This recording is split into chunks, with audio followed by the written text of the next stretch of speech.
if you've been following online, hello, thanks for watching this post. If you've been watching online, you would notice that I'm doing a hashtag knotted locks, and this is a follow-up from the post I did in January where I explained that I started knotting my locks, and I've been trialing during relocking sessions knotting, and this is just an update to show you how my hair is doing. You all should know by now that I'm not a fan of the grid. I'm not a fan of the grid, and that's just because it seems for me unnatural, because we weren't born with lines in our head, so I don't see why I have to maintain a line in my head. So my passion for locking has become much more organic. I'm creating what the hair needs basically without the restrictions of focusing on locks. And I've intentionally sat here and done this post because I want you, I mean you could do a comparison, but I want you to see how my hair is doing. It's really difficult for me to talk my hair, just because it is like this is how it looks. So it's just for you to kind of get an understanding of how my hair looks since I've started knotting it. I think it's coming up to, it might be 9 months, I might be wrong, but it's been a significant months, and I like it. And let me explain why I like it.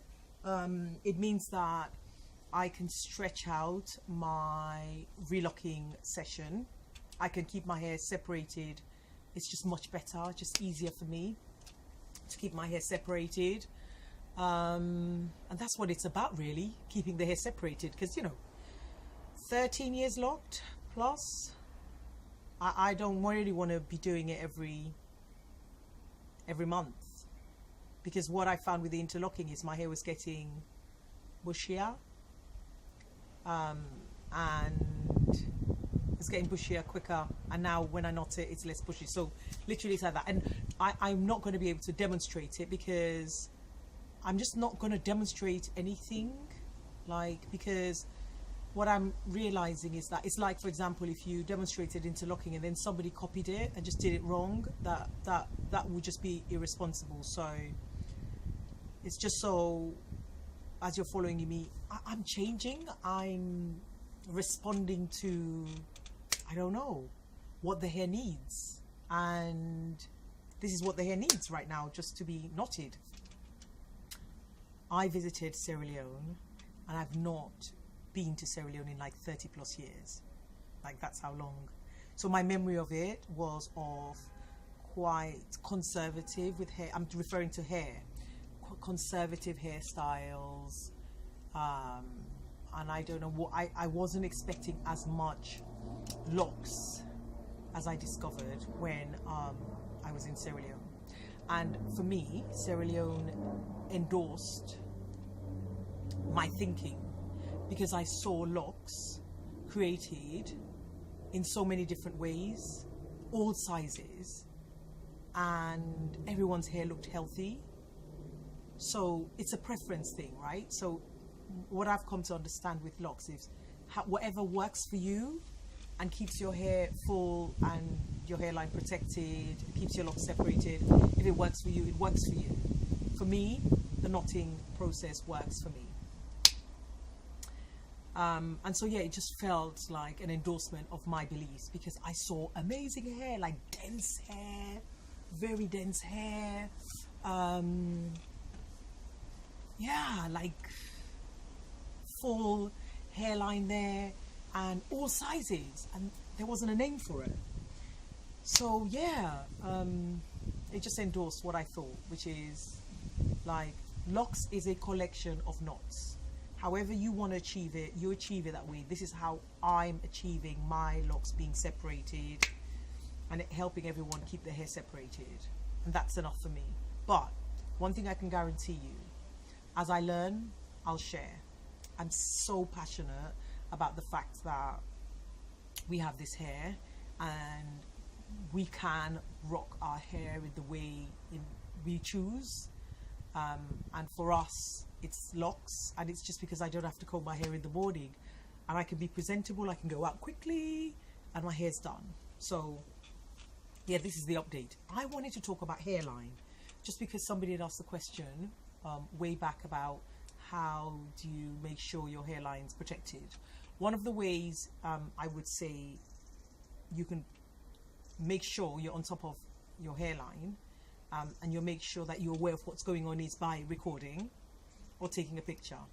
Because if you record and take a picture, long term, you will see if there's any changes.